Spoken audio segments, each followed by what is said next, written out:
1 hour ago, the courtroom fell dead silent. A voice played through the speakers that no one expected to hear Stephen tWitch boss. His unmistakable tone, once filled with joy and rhythm, now carried a heavy, trembling truth. In the pre-recorded message, he named names, and one name froze the entire room: Ellen DeGeneres. The moment the recording ended, there was no whisper, no movement. Just the stunned realization that this case had just crossed a line no one was ready for. The trial had already been shocking music mogul Sean Diddy Combs, standing accused of everything from trafficking to coercion. But what no one anticipated was that Diddy wasn't the only one being watched. Court insiders confirmed that this recording, submitted under seal days ago, had been reviewed by the judge in chambers, but no one expected it would be publicly played today, not even Diddy's defense team.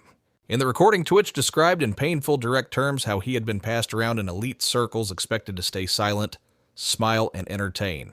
He didn't just name Diddy. He alluded to events at private industry gatherings, after parties, and what he chillingly called the cur and T, the one who handled the L. At that moment, gasps filled the courtroom. Some laughed nervously, thinking it had to be a mistake, but others knew. They had heard the whispers for years, allegations about Ellen's toxic workplace controlling behavior and the manipulation of young talent. Beef. The judge paused the session, immediately asking for a 10-minute recess. The courtroom emptied in stunned silence. Outside reporters sprinted to the nearest live feed vans. Twitter X exploded with hashtags "Ellen arrested, Johnny tWitch told us to circle behind the curtain." Lawyers for Ellen were not present. In fact, at that exact moment, she was reportedly at her California estate. Within 30 minutes, a warrant had been filed for her immediate detainment and questioning, and that's when the real panic started. This wasn't just a moment of celebrity gossip. It was a seismic shift in how the public views Hollywood power and its hidden pipelines. Because if what tWitch said was true, if his death wasn't what it seemed, if there was more to his final months, then this wasn't just about Diddy anymore. This was about a system, and someone had just broken the code of silence. The courtroom was still reeling when the second blow hit. A previously sealed deposition from a former Ellen show producer was leaked to the media. In it, they claimed Ellen had full knowledge of certain after-hours gatherings involving high-profile guests, including Diddy, and that young talent from her own show were sometimes sent to these private functions under vague pretenses. These weren't just after parties, they were what the producer called grooming hub spaces, designed to test compliance and silence. You either played along or disappeared, they wrote. That alone would have been enough to spark outrage, but coupled with what the world already knew about Ellen's public downfall in 2020, accusations of a toxic work environment, intimidation, and emotional manipulation, the image of the dancing daytime host began to crack completely. She was once America's sweetheart. Be kind, she told millions daily. But now that slogan felt like gaslighting a mask for something much colder. And then, like dominoes falling, more allegations surfaced.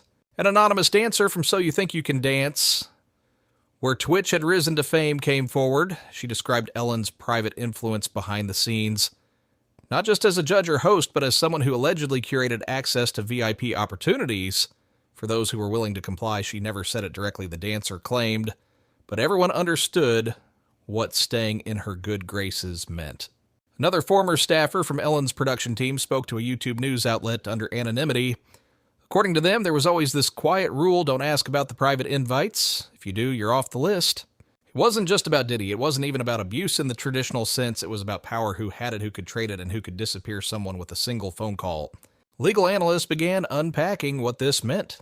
If Ellen did play a role in any coordination, whether directly or indirectly, it could fall under conspiracy to traffic or accessory to coercion, especially if she knowingly introduced individuals into exploitative environments. And the wording in tWitch's audio wasn't vague.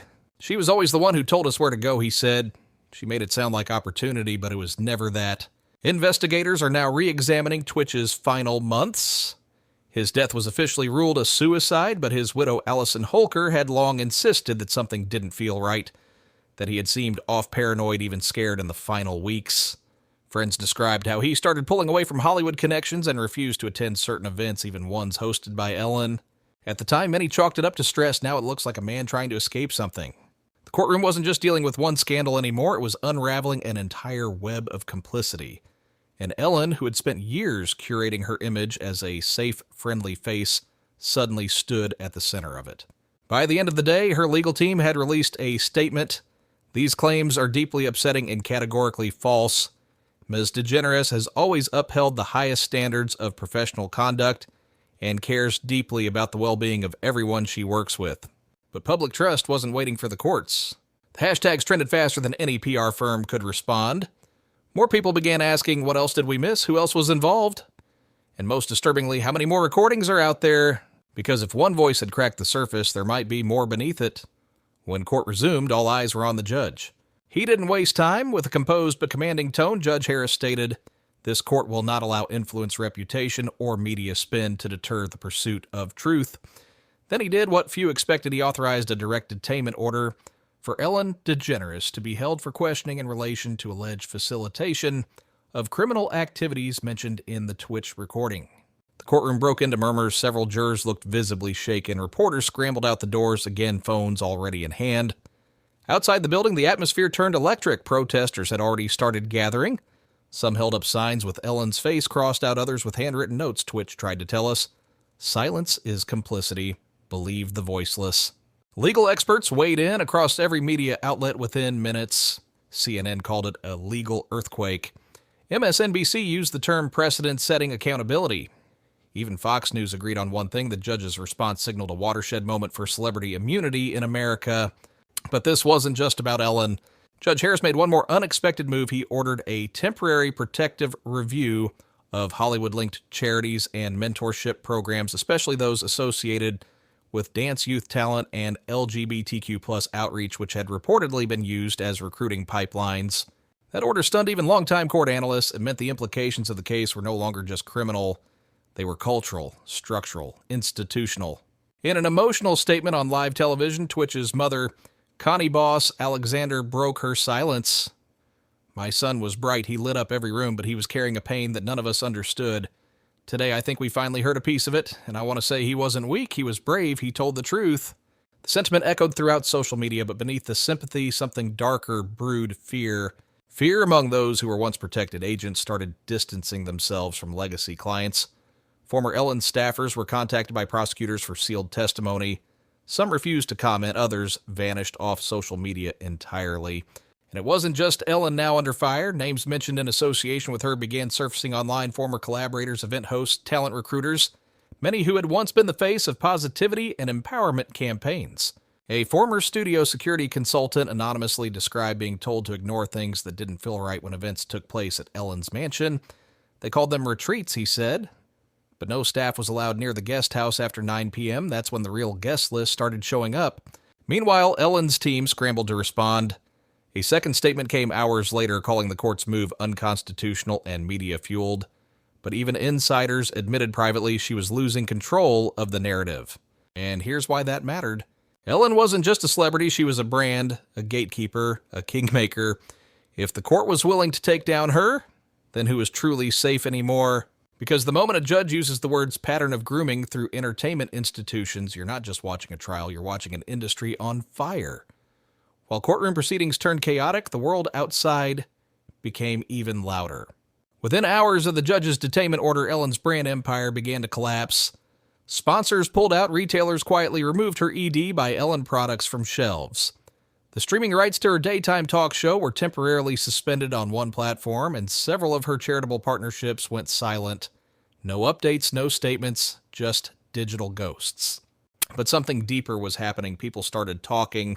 Former assistants, showrunners, celebrity guests, and interns began sharing cryptic messages and allegations online. One anonymous user claimed there had always been a core group of high-level influencers who ran what they called the Circle. These weren't official clubs. They were quiet, unofficial networks of power, a whispered list of who to befriend, who to obey, and who to avoid at all costs. Ellen, according to multiple reports, sat near the center of that list for nearly 2 decades. Not because she was the most powerful, but because she looked the least threatening. That's what made her the perfect front. An internal document from a canceled daytime show allegedly revealed that guest bookings were funneled through protected networks, meaning talent was not only evaluated for audience appeal, but also for compliance. In short, appearing on certain shows may have been part of a grooming system disguised as opportunity. Then came the group chat leaks. One particularly disturbing thread, though unverified, appeared to show celebrity managers joking about keeping their kids out of the green room when Ellen's team was on site. What might have passed for dark humor before now felt like a warning in hindsight. Social media responded with fury. Hashtags dominated every platform. Ellen knew her circle of silence, justice for Twitch. Prominent public figures began to divide. Some like Ricky Martin, Rosario Dawson, and Michelle Obama expressed sorrow and emphasized due process without naming names. Others were brutally direct. Kathy Griffin tweeted, "If y'all knew what I know, you'd be sick." Rosie O'Donnell wrote, "I tried to warn everyone years ago, the machine is real. I got pushed out for speaking up."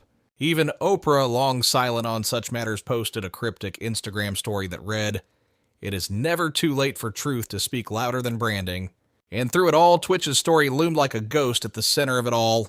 A new report claimed he had pitched a docuseries weeks before his death focused on hidden power structures in dance and entertainment. The pitch was rejected. Too risky, the exec said, but now the risk was on their doorstep. Studios launched internal investigations, sponsorships froze, and an alleged list began circulating online names of individuals supposedly tied to the circle. Whether it was real or rumor, it didn't matter. Fear had already taken hold.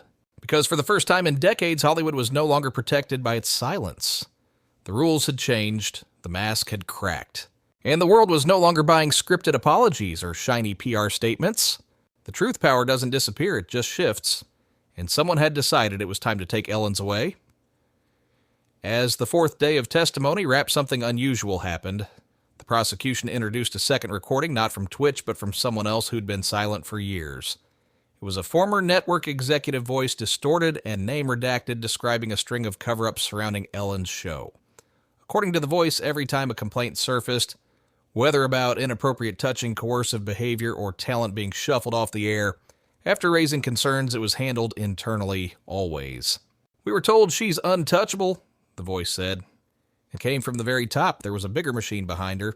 She was just the face. This revelation reframed the case yet again. Ellen wasn't just being looked at as an individual. She was potentially the tip of a much larger iceberg. Now investigators were following the money. Subpoenas had been sent to multiple media agencies, public relations firms, and even private event planners, all with one thing in common. They'd worked closely with Ellen and Diddy over the past decade. Behind the scenes, a very different picture of Hollywood was beginning to emerge. One not filled with glitz and empowerment, but one run on favors, fear, and silence. The type of silence that Steven Twitch Boss may have tried to break at great cost. Court records revealed he had started journaling again shortly before his death. A single page was shown in court. Parts of it blurred out, but one line was read aloud with permission from his family. "If they find this, just know I tried. I didn't want to leave. I wanted to tell it all. I just didn't know how." The room wept. No one expected to hear that line. No one expected the trial of Sean Diddy Combs to open the door to a case that now involved some of the most beloved faces in media. But here we were. The media began calling it the Circle trial. Not because it was official, but because it had become clear this wasn't just about Diddy or even Ellen. It was about an entire system of protection of power, a circle so tight it could silence a man like Twitch, even as he begged to speak.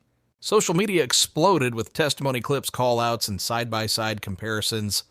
Fans replayed old interviews with Twitch, pointing out the sadness in his eyes, the slight hesitation, before answering questions about Ellen. And yet, through all of this, Ellen remained silent.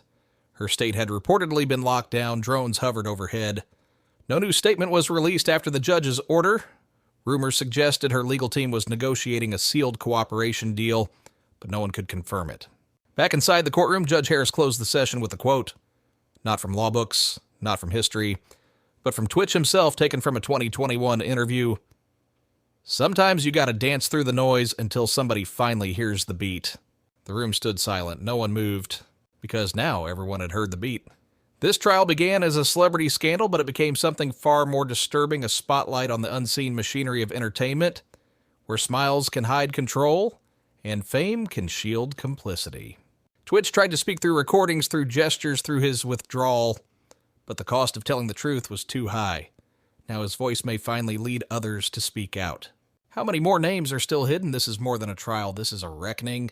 The truth doesn't need to be shouted. It just needs to be told.